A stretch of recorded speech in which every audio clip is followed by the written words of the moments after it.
আমি প্রীতম বাড়ির অভাব অনটনের কারণে বেশ কয়েক বছর বাড়ির বাইরে ছিলাম। গ্রামের বন্ধুদের সাথে ও বাড়ির সাথে ফোনেই যা যোগাযোগ হতো।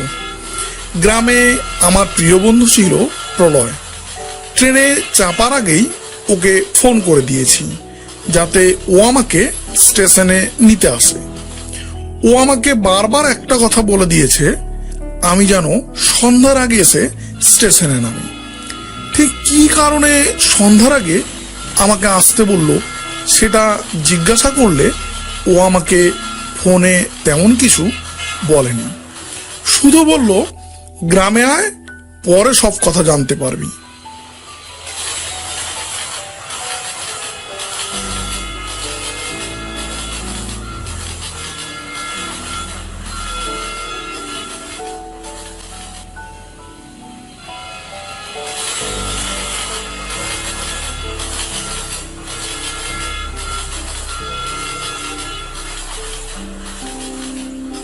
ট্রেনটি রাস্তায় কোনো এক বিশেষ কারণে লেট করায় আমি যখন স্টেশনে এসে নামলাম তখন প্রায় সন্ধে হব হব করছে।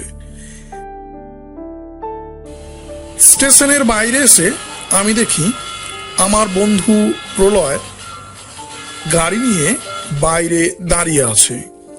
আমি ওর কাছে গিয়ে বললাম, কি রে, কেমন আছিস? হ্যাঁ, ভালো আছি। তবে এত দেরি করলি কেন? আর বেশি কিছু কথা না বলে তাড়াতাড়ি গাড়িতে চাপ। অন্ধকার হওয়ার আগেই আমাদেরকে গ্রামে পৌঁছাতে হবে। তার কথায় ভয়ের কিছু আঁচ পেয়ে আমি আর কথা বাড়ালাম না। আমিও তাড়াতাড়ি গাড়িতে চেপে বসলাম। প্রলয় গ্রামের মেঠো রাস্তা দিয়ে খুব জোরে গাড়ি ছোটাতে লাগলো। ওর এমন ভাবে গাড়ি চালাতে দেখে আমি আর পেছনে চুপ করে বসে থাকতে পারলাম না। আমি ওকে বলেই ফেললাম, কি ব্যাপার রে, তুই তো আগে কোনোদিন এত জোরে গাড়ি চালাতি না, তাহলে আজ কেন এরকম ভাবে গাড়ি চালাচ্ছিস? আমাকে ধরে চুপচাপ বসে থাক। অন্ধকার হওয়ার আগে গ্রামে ঢোকার আগে যে বড় মন্দিরটা আছে, যেভাবে হোক আমাদের সেই মন্দিরটি পার করতে হবে। তার কথায় ভয়ানক কোনো বিপদের আজ বুঝতে পেরে ওকে টিপে ধরে আমি চুপ করে বসে রইলাম। ও আরো জোরে গাড়ি ছোটাতে লাগলো। চারিদিকে তখন অন্ধকার প্রায় নেমেই এসেছে। আমরা যখন সেই পুরো মন্দিরটার কাছে পৌঁছালাম তখন চারিদিকে অন্ধকার হয়েই গেছে। আমি চারিদিকে তাকিয়ে দেখলাম রাস্তাঘাটে যেখানে রাত 8টা-9টা পর্যন্ত লোক চলাচল করত, সেখানে এই সন্ধ্যাবেলাতেই রাস্তাঘাট পুরো মানুষ শূন্য। চারিদিকে জঙ্গলে ভরে গেছে। দেখে মনে হচ্ছে এদিকে লোকজনের যাওয়া আসা একদমই নেই। পরিবেশটাও কেমন যেন নিঝুম হয়ে আছে। যেখানে সন্ধ্যার দিকে পাখিদের কলরব ও ঝিঝি পোকার আওয়াজ শোনা যায়, সেই আওয়াজ পর্যন্ত এখন শোনা যাচ্ছে না। এখানকার বাতাসও কেমন যেন আমার কাছে ভারী ভারী বলে অনুভব হচ্ছে।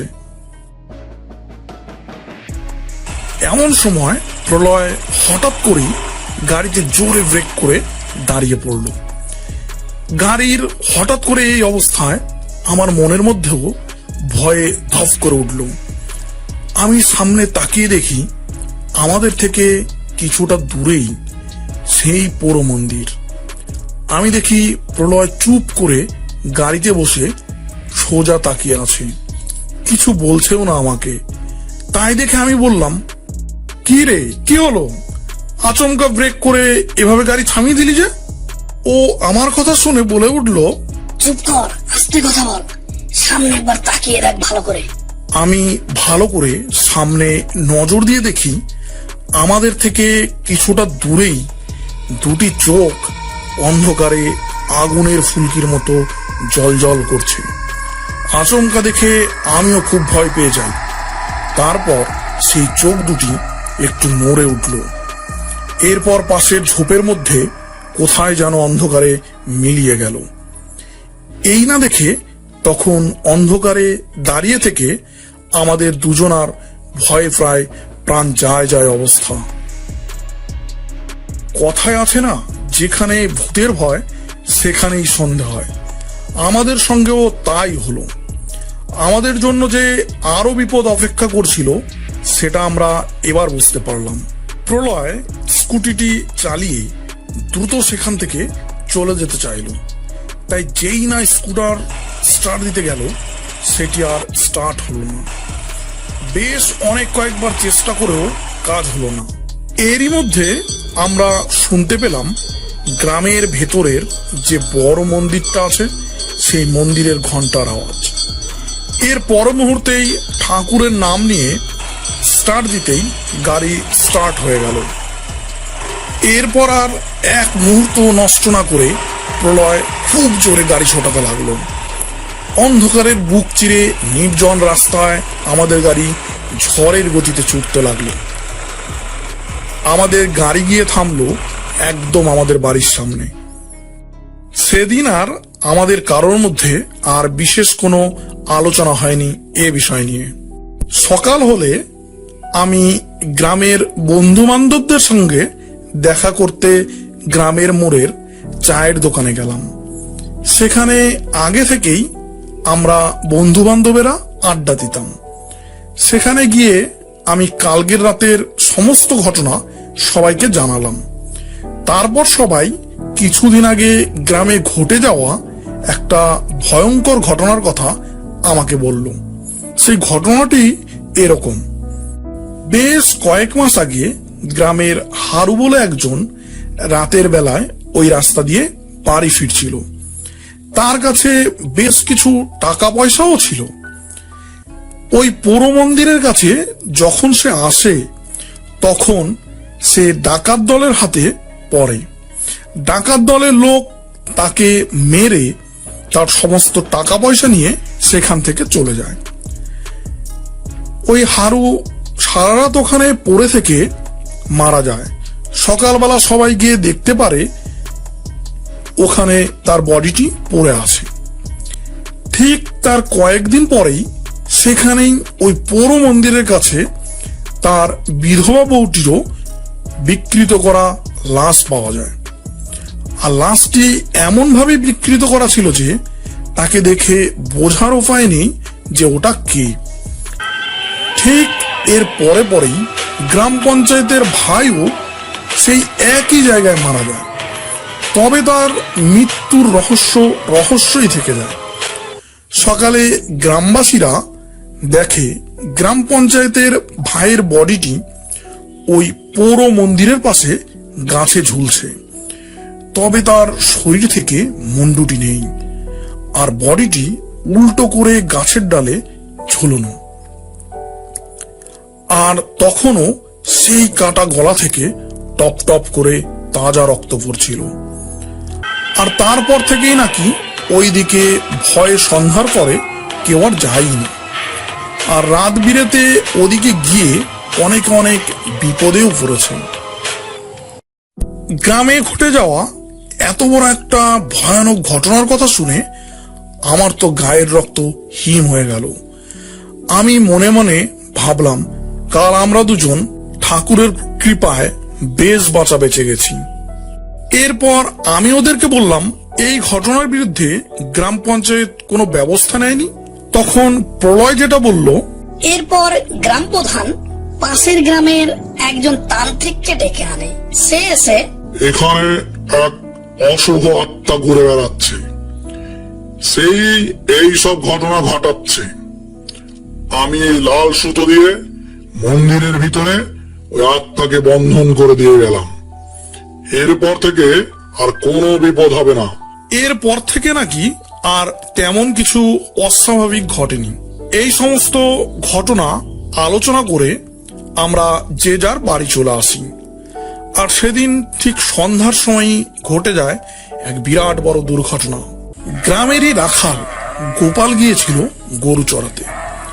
সে যখন গরু নিয়ে বিকেলের দিকে বাড়ি ফিরছিল তখন সে দেখে হঠাৎ করেই আকাশে কালো করে প্রচুর মেঘ জমা হয়।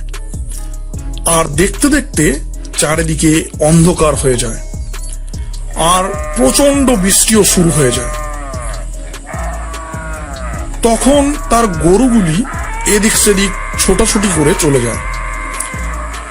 তার গরুগুলির মধ্যে একটা গরু ছুটতে ছুটতে সেই পুরো মন্দিরের মধ্যে চলে যায়।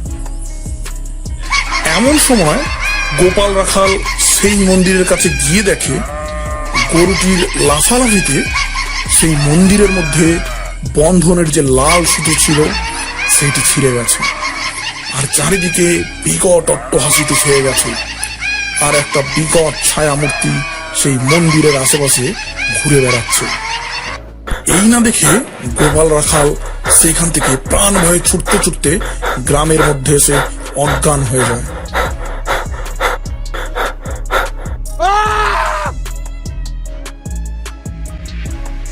তার জ্ঞান ফিরলে তার মুখ থেকে আমরা এই সব কথা জানতে পারি। এরই মধ্যে বৃষ্টি থেমেও গেছে, রাতও হয়েছে অনেক। গ্রামের চারিদিকটা আজ যেন কোনো অস্বাভাবিক ঘটনা ঘটার অপেক্ষায় প্রহর গুনছে। আজ গ্রামের বাড়িগুলিতে কোনো আলো পর্যন্ত জ্বলেনি। সবাই ভয়ে ঘরের ভিতর চুপ করে যেন প্রহর গুনছে। গ্রামটি যেন আজ মৃত্যুপুরীতে পরিণত হয়েছে। ঠিক এমন সময়ই সমস্ত গ্রামকে চমকে দিয়ে এক আকাশ ফাটানো চিৎকার সবাই শুনতে পেল আর তার সঙ্গে সঙ্গে এক মহিলা কণ্ঠের অট্টহাসির চিৎকারে আকাশ বাতাস প্রতিধ্বনিত হতে লাগলো। এই আওয়াজ এতটাই ভয়ানক ছিল যে গ্রামের সবাই অত্যন্ত ভয় পেয়ে যায়। সবাই ঘরে বসে ঠক ঠক করে কাঁপতে থাকে আর সেই ভয়ঙ্কর আওয়াজ যেন আকাশে বাতাসে প্রতিধ্বনিত হচ্ছে। এরই মধ্যে গ্রামের কয়েকজন সেই পাশের গ্রামের তান্ত্রিককে সঙ্গে নিয়ে সেই পৌর মন্দিরের কাছে গিয়ে হাজির হলো। আমরাও সঙ্গে সঙ্গে গেলাম। তবে সেখানে গিয়ে যা দেখলাম তার জন্য হয়তো আমরা কেউ প্রস্তুত ছিলাম না। আমরা দেখলাম ঠিক আগের মতোই গ্রাম পঞ্চায়েতের শরীরটিও মন্দিরহীন অবস্থায় উল্টো করে গাছ থেকে ঝুলছে আর সেই মন্দিরের উপর থেকে একটা নারী মূর্তির ছায়া এদিক সেদিক চলাফেরা করছে আর অট্টহাসিতে ফেটে পড়েছে। এরপর সেই তান্ত্রিক তার হাতের কুমণ্ডল থেকে কিছুটা জল নিয়ে মন্ত্র পড়ে সেই ছায়া মূর্তিটির দিকে ছুঁড়ে দিলেন। তারপর বললেন, তুই কে? সামনে দেখা দে, তা না হলে কিন্তু তোকে জ্বালিয়ে ভস্ম করে দেবো। এই বলতেই সেই অট্টহাসি থেমে যায়। তারপর সেই ছায়ামূর্তিটি সবার সামনে তার আসল রূপ ধারণ করে।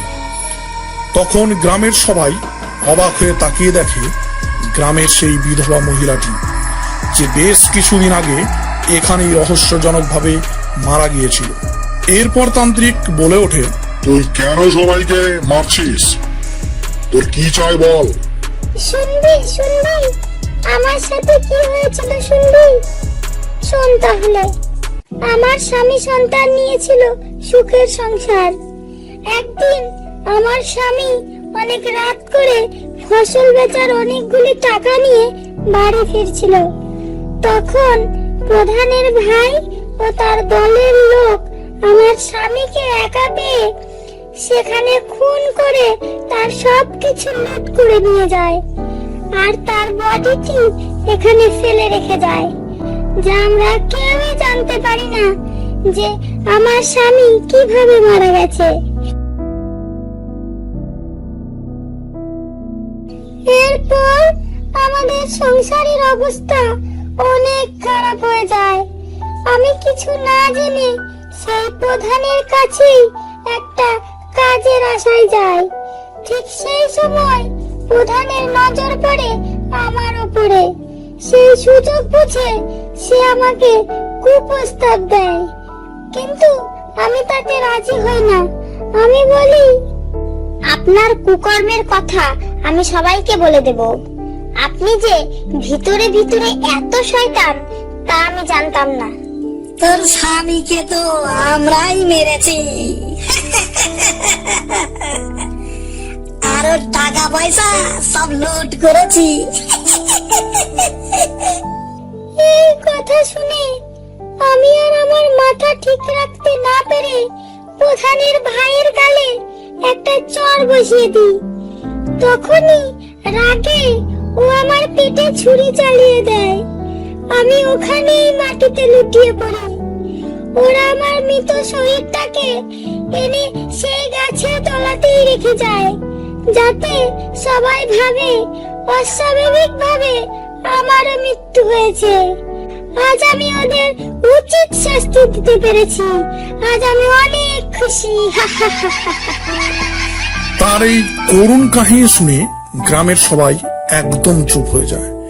তারপর তান্ত্রিক বলেন, তোর প্রতিশোধ নেওয়া যেহেতু আজ সম্পূর্ণ হয়েছে, যা তুই আজ থেকে মুক্ত। এই বলে তান্ত্রিক মন্ত্রপুত জল সেই মূর্তিটির দিকে ছুঁড়ে দিল। অমনি সেই মূর্তিটি বাতাসে মিলিয়ে গেল।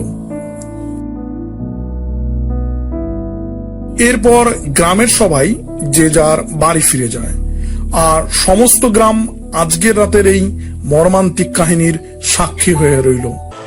আমাদের পিএন টুনস চ্যানেলের আরো অন্যান্য গল্পগুলি দেখতে আমাদের পিএন টুনস কার্টুন চ্যানেলটিকে আপনারা সাবস্ক্রাইব করে রাখুন এবং অল বেল নোটিফিকেশন অন করে রাখুন। এছাড়া আপনারা কি ধরনের গল্প পছন্দ করেন তা আমাদের কমেন্ট বক্সে জানাবেন। আমরা সেই ধরনের গল্প রেডি করে আপনাদের সামনে তুলে ধরব। Thank you.